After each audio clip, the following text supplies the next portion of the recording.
교회의 사회적 참여와 책임을 중요시하는 한국 기독교 장로회가 오늘까지 이틀 동안 올 한해 사회선교의 방향을 잡는 사회선교 정책협의회를 열었습니다. 우리 사회의 가장 큰 이슈죠. 촛불과 탄핵 정국 속에서 교회의 역할을 고민했습니다. 천수연 기자입니다.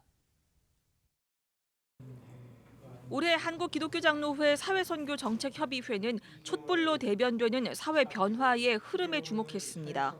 주제 강연을 전한 성공회대 김동춘 교수는 박근혜 최순실 게이트를 통해서 우리 사회는 미완의 민주주의와 50년간 이어진 성장개발주의 신화, 70년간 우리 사회를 분열한 반공 이데올로기 극복이라는 과제를 안게 됐다면서 그 첫걸음은 적폐청산이라고 강조했습니다. 법대로 처리를 해서 감옥에 보내는 것이 첫 번째이고, 두 번째는 이 사람들이 부당하게 모은 재산을 환수하는 것입니다. 세 번째, 이 사람들에 의해서 만들어진 잘못된 정책을 폐기하는 것입니다. 또 그동안 기독교 운동으로 5대 종단 협의체로 촛불 시위에 참여해온 교회가 대선으로 이어질 현 정국에서 개혁의 방향을 제시해야 한다는 주장도 나왔습니다. 대형 의제와 본질적 문제 제기를 하기가 쉽지 않습니다. 그래서 그런 면에서는 종교계의 역할이 매우 큰 시점이라고 봅니다.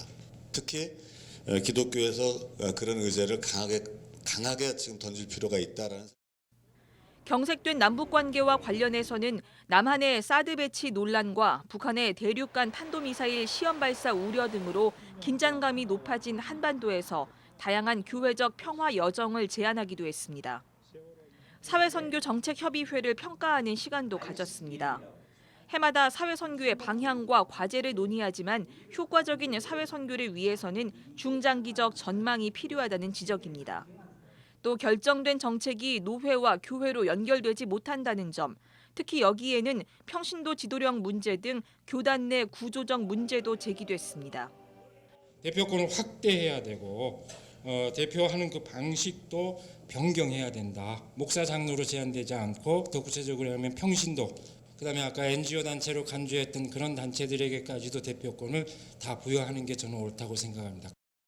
이 밖에 기장총회는 지난해 정기총회에서 결의한 사회선교사 제도를 시행하기 위해 재원 확보 방안 등 시행 세칙을 논의했습니다.